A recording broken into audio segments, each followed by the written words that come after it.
play-by-play. We're both play-by-plays here, so let's just set that expectation as we go in. But what are you expecting out of this pick ban? We're here to have fun. That's what I'm expecting. But no, from what this pick ban I'm expecting to see, I want to see from LGD, I want to see them lock in a nice solid, like we just talked about into the head-to-head, a nice solid jungle mid lane combination. Maybe give Garvey something a little bit safer on that bot side, so you're kind of shoring up your disadvantages, having your top laner in ADC role. And for EDG, realistically, I want to see Scout get something that can influence the sides of the map. I want to see him go for something that can roam and go for something that can get the, as we say, the team working as a whole. I would love to see as well, like, and this is a stretch. Whether or not we'll see this is a different conversation. I would love to see Uniboy bring out the set mid that we saw from him at the World Championship. I think he was one of the better set mids that we saw in the tournament. Really, really great performance from him. It's not particularly meta right now. Is it the correct thing to do in terms of the meta? Probably not, but I would love to see it anyway. It's not going to happen. LPL. It doesn't matter if it's correct or not. It's just you just play it, and if you play it well, you got it. If you're winning, it's correct. Them's the rules here in the LPL. We've got an Olaf first pick. Let's quickly catch up with the draft. Olaf first pick here. We've got a Kai'Sa to answer, which these have been two of the massive priorities recently. And it looks like just mid lane priority is going to be the name of the game here for LGD in these early picks. I like this if they do lock in. Yep, they do lock in the Zoe. I quite like this a lot. It gives you a lot of safety. It gives you a lot of poke damage to come down as well. You can kind of pretty much keep the Olaf at arm's length at all times, which is very, very nice. Or make him burn his Ragnarok very early if you land a Trouble Bubble. For the Olaf, for Jiejie, he's a very objective-focused jungler. So there's two kind of ways we've seen the jungles played out in the LPL so far, is that you either go for heavy ganks onto either a side lane, or you look for those early objectives. And for the moment, I've seen a trend of that the success rate of the junglers tends to lean more towards those kills and gold rather than the objectives. So with the Xayah and the Leona locked in, it looks like, again, EDG, they're looking for that big objective-focused team fight that kind of, scales better into the late game. We'll have to see what LGD are going to pick up to finish out their composition in the first half here. I would have loved to see the Akali locked in on the side of EDG. Just because when you think about Scout, you think of him as an assassin player, really. Not necessarily these control mages. Usually you lean towards those assassins. With Akali making it through the bans, I would have loved to see that. Also, the matchup that you're going into. It would have been nice to see Scout on something where he can really, flex his wings a little bit. On the other side, though, it is going to be the Graves locked in for Quay. So still a relatively strong mid-jungle 2v2. You've got the combination of AD and AP damage there. But Graves not really the kind of jungler that you pick if you're wanting to fight early. Yep, Graves, very heavy farming jungler, can clear the jungle very, very quickly. And the reason why, if you're wondering why we're seeing such heavy farming junglers right now, is that we have this camp spawn so damn quickly, and the experience you get after level 9 is just a lot greater for the jungler that's actually taking the camp, regardless of the time of the game. So you want to try and get to level 9, and that's why we're seeing the differences of a level 9 jungler versus like a level 11 jungler, because one hit level 9 a lot quicker. So pretty obvious that you do see the Graves, but I'm very happy to see LGD focusing these bans onto the mid lane. They're getting rid of the Orianna and the Syndra, things that can kind of safely go into the Zoe while also having influence on the map. So we're going to see Scout maybe a little bit tested in his champ pool. Yeah, I think what LGD are basically trying to do here is find themselves pure mid priority. Orianna and Syndra both do fine in the 1v1 against Zoe, but they also are mid laners that will fight for priority and be able to roam outside of that mid lane. So look towards Uniboy roaming from the mid lane. Look at these dragon fights and things like that, and whether or not he's going to be able to get over there. LGD now looking towards their support, and I'm curious what EDG are going to do next. I don't know if you have any predictions here, Penguin, on how EDG can round out this composition. It'll be tough with a Thresher giving a lot of safety towards that bot lane, and we already talked about how safe the Zoe is. Right now, you're looking at those mid lane bans, so TF, Orianna, Syndra all taken off the board. Set as well, not really an option here. So you could go with the Victor, just keep you a bog standard safe pick that can work in towards the team fights. And for top lane, I was going to say the Gnar until they banned it, but right now, maybe they could go with something like the Scion. Hell, they could even go with something maybe a little bit less, traditional Camille. Ornn, traditional, you could go Camille. There's a couple of options here. I would like to... Actually, the Aatrox, I completely forgot about him. I was about to say, it's Flandre. So Aatrox is always an option. Flandre loves that Aatrox. And you can, especially with the Gordrinker build, you kind of still are just a frontliner. Even though you're not building tanky necessarily, the amount of lifesteal that you get, the amount of sustain you have, you are essentially a tank. So it kind of just facilitates that frontline roll now. Yeah, once you get those 2 item spikes of the Gorge Inker and the Steris Gauge, it is so difficult to just burst down an Aatrox, just purely from his sustain with the items, and just the pure shielding he gets as well. It's actually a monster. Plus, overall, like, when you're looking at this team, he's got a front line to go in with him, so it makes a lot of sense that you go in with the Aatrox and the Leona, Olaf on the backside, and it's a very bog-standard front-to-back team fight coming out from EDG. With LGD, they are poke central right now. They've got themselves the Zoe, the Jace. They are looking to kite you out, get your health bars down, and just basically make it a battle of attrition. They don't want to 5v5 realistically at all, because they will just get melted. They need to start the fight before it's even begun. Yeah, for the side of LGD, they want to try and keep EDG at arm's length, and one of the difficulties that you could see for EDG here is Leona is the only reliable hard engage that they've got going on the squad. So if Solar Flare is flashed away from, it can be quite hard for EDG to actually close the gap without Flandre finding himself a significant flank over on that side. Whereas on the side of LGD, if they can be the first ones on the scene for an objective and just play at range, stop EDG being able to contest, it becomes very difficult for EDG to operate this composition. We'll have to see, though, if they're going to be able to get to that point, because the thing about poke comps is if you fall too far behind, it can be really hard to get yourself back into the game.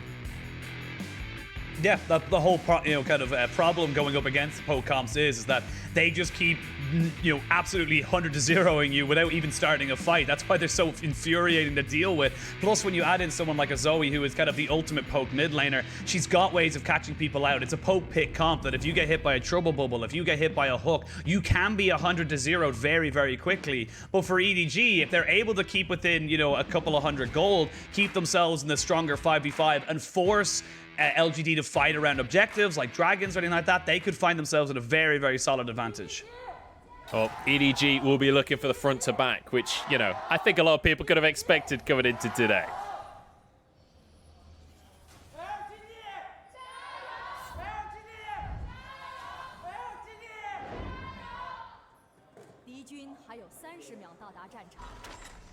Support coming out strong here for our two teams.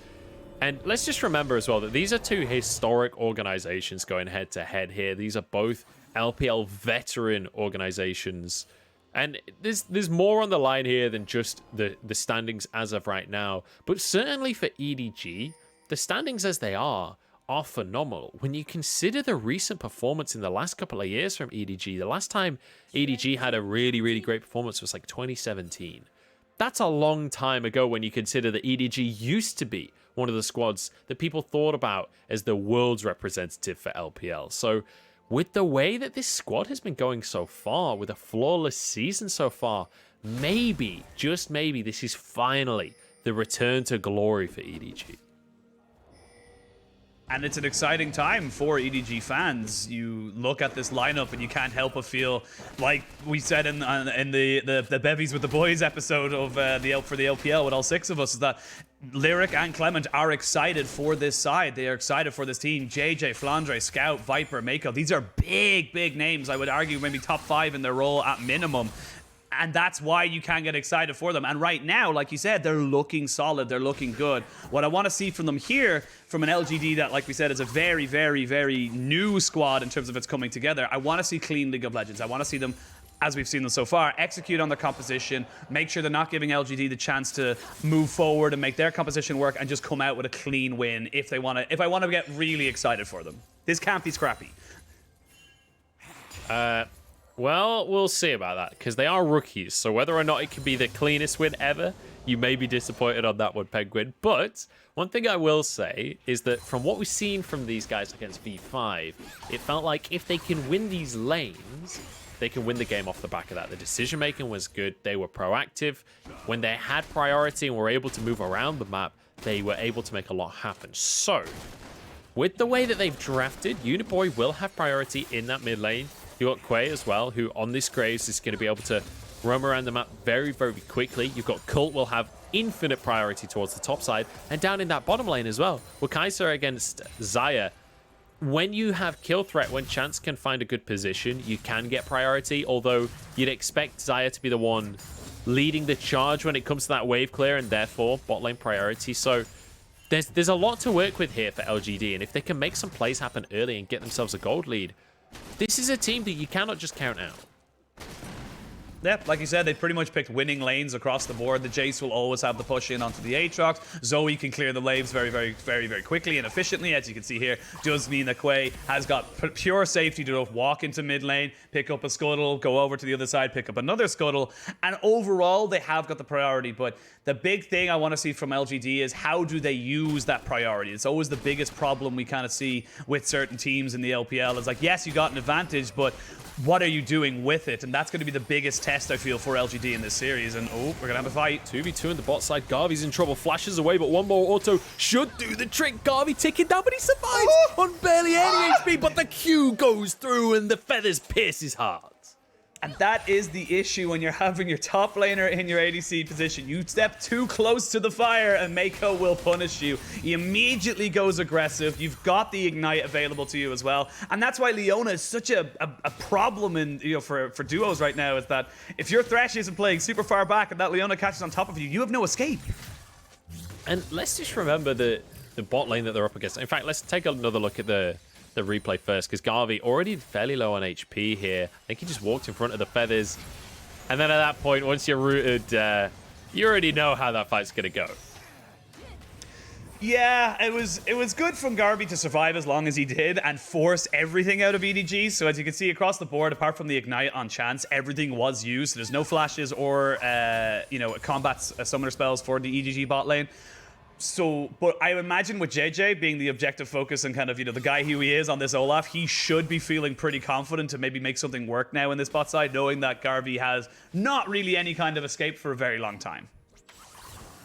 Certainly could look towards that bottom side from the side of Jiejie, but whether or not he goes down there is going to be a different question. Scout going to finally get some priority in that mid lane. I think they're just trying to free him up so he can finally get a reset off and grab himself some items there. In the meantime, though, I do want to talk about this roster for the side of LGD and specifically Uniboy, because I feel like this is a real opportunity for Uniboy. And granted, not that many people are excited about this LGD roster coming into this year, right? This is not a team that people are putting at the top of their power rankings, and partly that's because of the fresh talent that's on this squad. But you can get excited about that fresh talent. People like Uniboy stepped onto the world stage as a sub for PSG, managed to show up massively. Like, I think that this is a fantastic opportunity that he has earned for himself off the back of his Worlds performance, and I'm excited to see what he can individually do on the LPL stage, because he's come over from the PCS, sorry, and let's be realistic here. When it comes to mid laners going into the LPL, going up against players like Rookie, players like Scout, for example, these are opportunities to show what you're made of. Yeah, again, this is what we want to see from teams like LGD, or you don't want to kind of use a huge amount of money getting a player who might give you the exact same result. Putting a little bit of investment into someone like Uniboy, who, like you said, had a fantastic performance at Worlds, despite being an AHQ player, was subbed in because of the way Worlds was. It was a very interesting time with COVID and everything. So he ended up coming in, showing that he is a fantastic mid lane talent and able to prove himself. And he is now on a team that has gone to Worlds, has gone to the World Championship group stage. Yes, it's a completely different roster to what it was, but as an organization, one of the oldest in the entire league, and has a very dedicated fan base. So if he can mark him, set himself up and mark himself as an actual mid lane threat in a league with thousands of mid lane threats, he'd be doing very well for himself. I do apologize if you can hear my dog in the background. Millie gets very stressed when things like post happen. Garvey also gets stressed in these situations, as you can see. Completely panics and whiffs in the lane phase, goes down there. It's been a stressful game so far, so I can understand why Millie's barking so much, but she was trying to warn them. She was trying to warn Garvey that it was going to happen. That Garvey, no, don't walk forward. She has Hex Flash. There's a snake in the lane. There's a Viper. He's poisonous. Oh my God, has Viper been poisonous? Can we just take a moment to... Let's just start the Viper Appreciation Club, because this guy was on Griffin in the LCK. He looked amazing. That Griffin squad looked awesome for a short amount of time. Then he moves over to Hanwha Life, has a really, really rough split, and still individually looked okay, but like the team was not operating. It was not working out. Moves over to the LPL, and what a debut this guy has had. Every single game, it feels like Viper is popping off. Him and the veteran support of Meiko feels like a match made in heaven. Heavy trading up on the top side here. Of course, going to get away with it. But yeah, this bot lane 2v2 for EDG has gone from one of their weakest parts on the map to one of their absolute strengths. Yeah, it's been a bit of a roller coaster if you look at Viper's history. You know, #1 in LCK Spring with Griffin, of course, then lost 0-3 to SKT in the finals, came second in that. You know, first again in 2019 summer, unfortunately again losing 3-1 to SKT, and then went to Hanwha Life.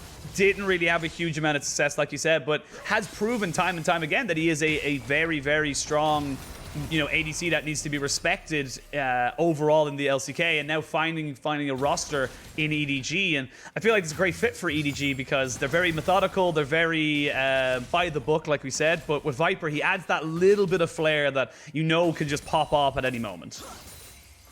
And even looking elsewhere on the roster for EDG, there's plenty more to get excited about, because obviously, you know, Meiko, Scout, Jiejie, these are guys that were here last year. This is part of the system. But then Flandre, the top laner that they've plugged into this squad, Meiko is going to be fine. I wasn't sure if they were going to try and make the play there as Jiejie starts off this Herald. But Flandre up on the top side, he was on LNG for the longest time. LNG and Snake, ever since the organization first joined the LPL, he was there. Scout flashes away from the attempted play in the mid lane there. That was Quay's flash as well. He's going to get away with it. And Flandre now moving on to a different squad. It feels like he has so much more freedom to play here. He has so much more to work with. And LNG at the same time also seemed to have leveled up. So maybe this was a change that finally needed to happen in his career. And he gets to be a bigger part of something again.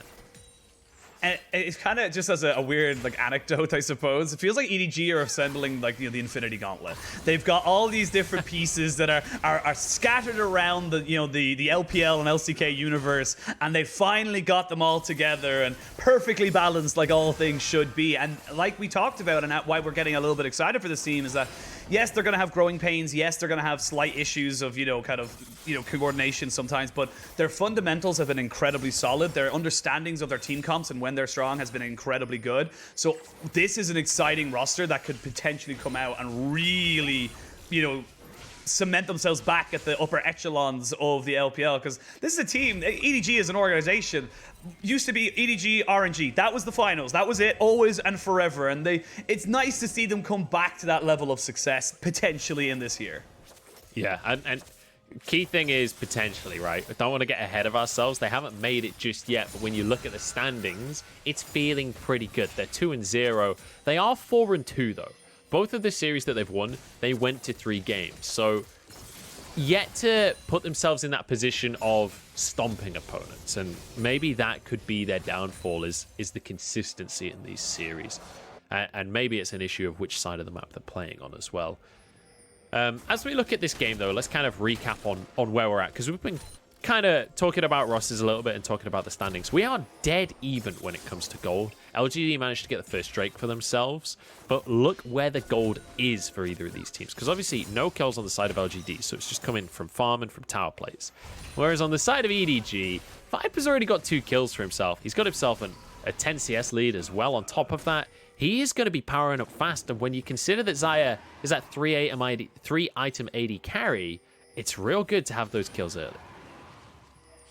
Yeah, and this is the thing that we talked about, why it's a little bit of a risk, but so rewarding as well. It's kind of high risk, high reward if you do pick something like the Xayah, is that if the Xayah gets put behind, Xayah on like an item and a half versus even a 1-item kind of, you know, meta, quote-unquote, AD carry like a Kai'Sa is just horrible to play against. You can do literally nothing. You lose CS, you lose pressure.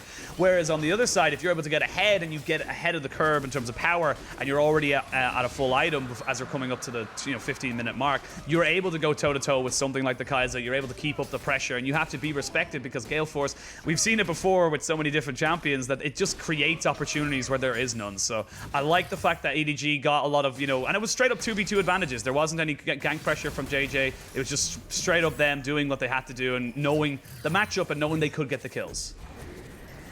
Yep, Viper now, EDG know that he's the carry here. He's the one that has to make things happen. So they drop the Herald for him in the bottom side. Very nicely done, and no massive answer from LGD. Quay's moving up, though, and Flandre's in a 2v1 right here. Wildender to try and get himself to safety, but I don't think he's got the lifesteal for this one. Flashes over the wall. Collateral damage misses. I'm surprised at the lack of commitment to the play here from LGD. And now Scout's moving over. Quay did manage to get the Gromp in the end. Yeah, I like the idea from LGD. They know that the bot lane is pretty much dead to rights because of the Rift Herald play. They saw plenty of people down there as well, so they had the numbers advantage. Just the execution of it definitely lacking a little bit overall from LGD. We also didn't see Uniboy roam over either, so it was just straight up 2v1 rather than a full stack of topside, kind of stacking on the top end. But overall, EDG get out. They still have yet to lose a kill, and they also stopped the dragon stacking. So for EDG, this is a pretty decent setup for them overall. They're just kind of, yes, the gold is very, very even, but they're still the ones that have the better 5v5. And for LGD, I feel like they're going to struggle later on this game, you know, the later this game becomes. Yeah, and, you know, Penguin, I think you hit the nail on the head earlier when you were saying how EDG are very much one of the more reserved teams in the LPL. And after that first series today, I think a lot of the viewers were very hyped up, very amped up, very ready for more action. But I feel like Viper left the LCK and then he joined the most LCK team we have in the LPL, because EDG very much like to play it slow, and especially when they're drafting this much scaling on the squad with a Xayah, with a Victor, you expect them to play it slow in the early game. That's exactly what we're seeing from the two squads, and the onus is very much on the side of LGD to make early game plays happen. But realistically, when you look at the two rosters, neither team is in any rush. They both scale reasonably well. Like, there's no part in the game where it's like, oh, okay, well, this composition is just going to completely fall out of the game. So they're both quite happy to take it slow here. Slow and steady wins the race. They do lose a bit of pressure on the top side, but they gained it up. Or sorry, the bot side, they gained it in the top side. So it's a straight up trade. And EDG are definitely, like we talked about, one of the teams that are totally happy taking this trade because you're keeping it within their wheelhouse. I feel like the way to take down EDG is to just throw in chaos. The likes of IG, FBX, those kind of teams are going to be a lot more difficult for EDG purely because they're pure chaos. They just throw things at it. It's like, we're going to fight you over this. It's like, wait, why? Oh, I don't know. Why not? Like, we're just going to throw it here and we're going to fight over this Red Bull. Someone like Rogue Warriors, like we talked about earlier on in the week, these guys are going to be kind of the bigger test for EDG because if you play their game, they're just going to be better at it than you. That's just, unfortunately, that's just how it is. Yeah, it's difficult to play against a team like this. And also, well, I mean, we talked about earlier how EDG are the teacher's pet. Well, their composition is all about scaling up and not fighting until the late game and very much doing that. Also, their composition is about setting up this Xayah to be the primary carry, this ADC that can escape from danger. Should a trouble bubble land, should Garvey be able to throw a Void Seeker over, you always have that Blade Call, the Feather Storm, to be able to jump yourself to safety in the midst of a team fight. So trying to set Viper up early so that he can be that primary carry is always going to be a good start. Jiejie going to find himself the second Herald of this game, but it's a minute until this next Drake comes up. We're one Drake apiece here, Penguin.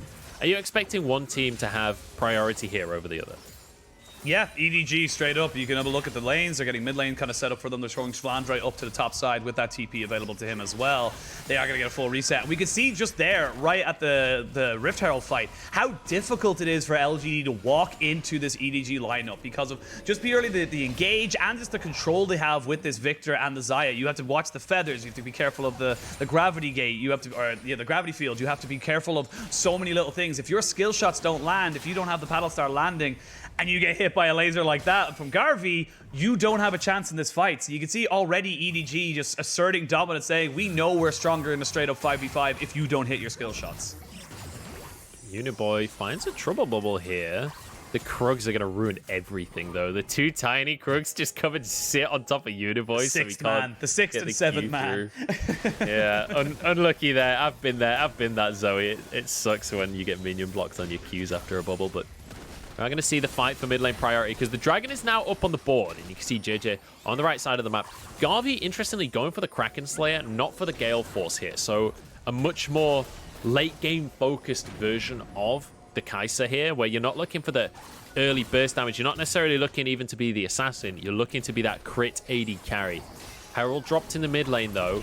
should give priority to EDG. They're looking for a fight as the Solar Flare goes wide. Flash away from Meiko. Now they can get onto the Dragon. Flandre kind of trying to keep everyone away, but LGD are not going down without a fight here. The re-engage, but Chance misses the hook. Going to be rooted up, and Quay barely any HP to work with as he has to back away from the Dragon. Uniboy gets a trouble bubble in, and health bar's starting to get low on either side. Cult goes in, Chance goes golden, keeps himself alive, and it's pure chaos in the Dragon Pit. Garvey trying to survive, but one more auto as he flashes over the wall. It's still alive! And now Meiko on the backside is Cult looking for more, but this Olaf is on a tear. Uniboy under the Dragon, but he's 1 versus 3 and cut down by the Chaos Storm. Dragon goes the way of EDG.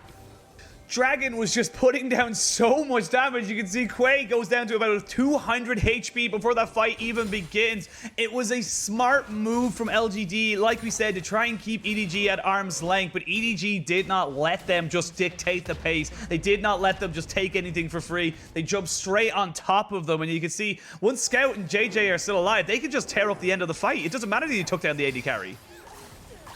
Yeah, good hook by Chance there, but when we take another look at what actually happened, the start of the fight was not fighting, basically. The start of the fight was both teams desperately trying to tiptoe around this one and not get caught. That's the ult, though, from Viper that we talked about earlier.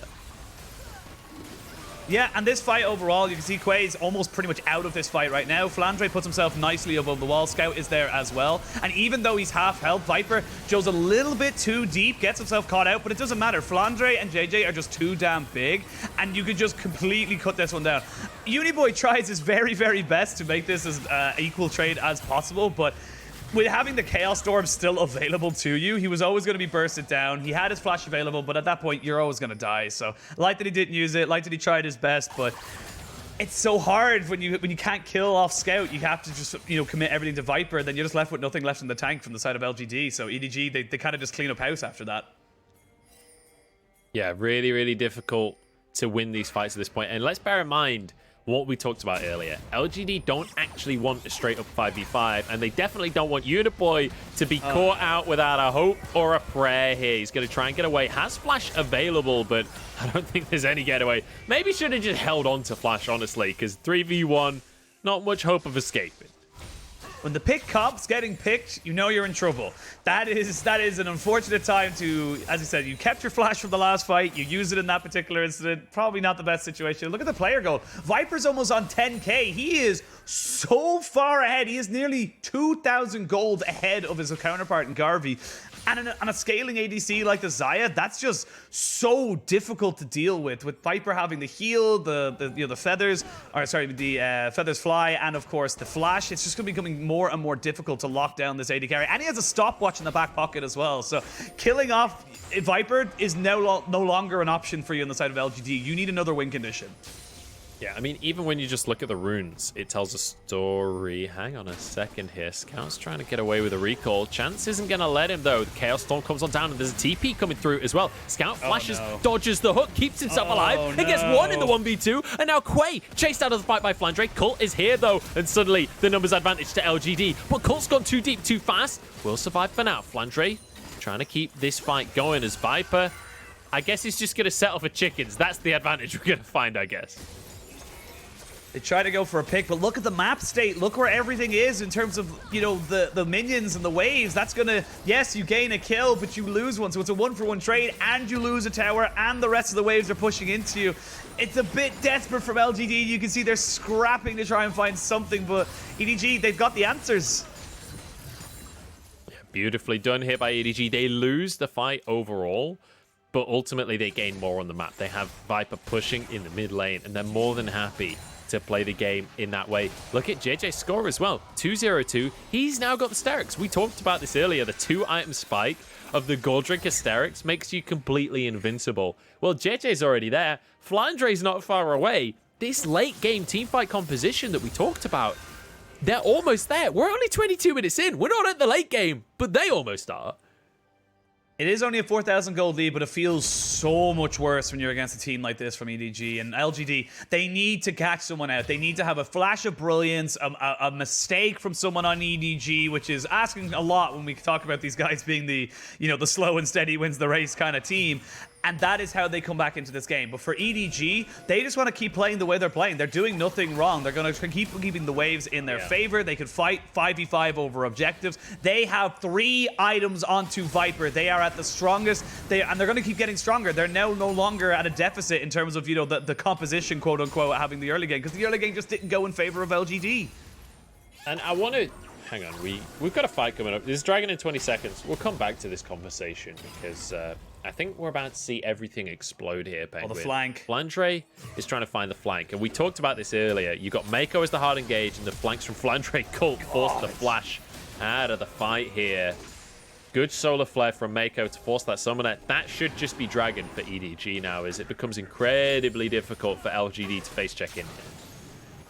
And this is why Gale Force is considered an quote-unquote OP item. It's not inherently OP, but it adds so much extra room for skill expression for the top players in the world. Viper is able to take out half HP because Cult thinks he's at a safe distance. Boom, one little octave down, and he's not at a safe distance, half health. They gain the Dragon, and this is perfect. This is textbook from EDG. They take the Dragon. They can now transition to pushing in the mid lane, getting vision control over this top side, and try pressuring the Baron. Get this, EDG really know how to build the pressure. And I want to clarify something that was said earlier on in the cast, that we described EDG as the most LCK-like team in the LPL, at least in my opinion so far this split. And I want to reiterate that I don't think that they're just a slow team. I just think that they are the team that is most interested in playing correctly. And with a composition like this, that means playing slow in the early game, right? Because you need to get a couple of items before your carries come online. But what I want to reiterate is that EDG play correctly, not slowly. If they draft a composition that needs to win in the early game, they will play fast and they will win in the early game. This is a team that is incredibly disciplined. Flandre in a 1v1 now with Cult. Does have a lot of sustain, and he's got some support from Meiko as well. Everybody arrives, and Viper's there to grab the kill secure. That is questionable at best from Cult. And okay, Viper. I don't know what Garvey was thinking. That's not a 1v1 that you want to take. That's not a place you want to be right now. I don't even think he had vision. I don't even think he knew it was a woman. I think he just went in to try and steal a red buff that he had absolutely no business stealing. You now have 2 people down. You're trying to defend. Your defense of this Baron is effectively all on Uniboy or, you know, Quay getting a steal. This is so difficult. Flash in, start. They're gonna kill him. Quay does not get to go for a steal here. Meiko is having none of it. Back into the pit they go. EDG, they're just gonna rinse and repeat this. Anytime LGD comes anywhere near, they're going to be obliterated. This is just a massacre from the side of EDG. LGD honestly just feel a little desperate, going for plays they have no real reason to go for with objectives up on the board. They might feel like they have to go for something to try and get it back into this game, but you need to go for the, you know, the 40-60s, not the 10-90s. It's definitely a lot more stacked against you when you're trying to all in an Aatrox with a Gore Drinker and a Sterix Gauge in his own, you know, kind of side of the map. So overall, this just feels, this was just absolutely beautiful. Viper, he has full knowledge of where Garvey is. So he sets up the feathers, flashes in, and uses the W to call them back. That is honestly so mechanically big brain from Viper. It's so beautiful to watch him. Yeah, the snake is hiding in the grass of the red buff, and as soon as the prey steps close enough, he strikes. That venomous bite of the feathers going down, and an easy pickup for Viper, who is just flexing at this point. We talked about him being a 3-item AD carry. Well, he's got 3 items and a BF sword to boot. Garvey now has stepped way too far forward once again. We'll sidestep the solar flare, though. There's a little overzealous on the solar flare, to be honest, from Meiko, but they're still just going to be able to go for a dive here. They are so far ahead. They don't need to... What tower? They don't see a tower. They're not afraid of this one. Garvey goes into the backline. Somehow the lifesteal kept him alive for a second there, but now Garvey is just going to get chased out from Scout. Scout even decides to commit the flash for this one. Uniboy flashes away, but Flandre is basically invincible, so he's going to be fine. And now onto the inhibs they go. EDG are done with this one, Penguin. They're not stopping anytime soon. For EDG, the call from them was just like you said, we're now at the point where our composition is stronger, straight up. Doesn't matter about towers, doesn't matter about team compositions. Ours is just better. They slow themselves into a nice and correct game. Great start to this series. Beautiful stuff. And the speed at which they accelerated with that Baron. Apparently EDG stands for end the damn game because they closed this one out beautifully.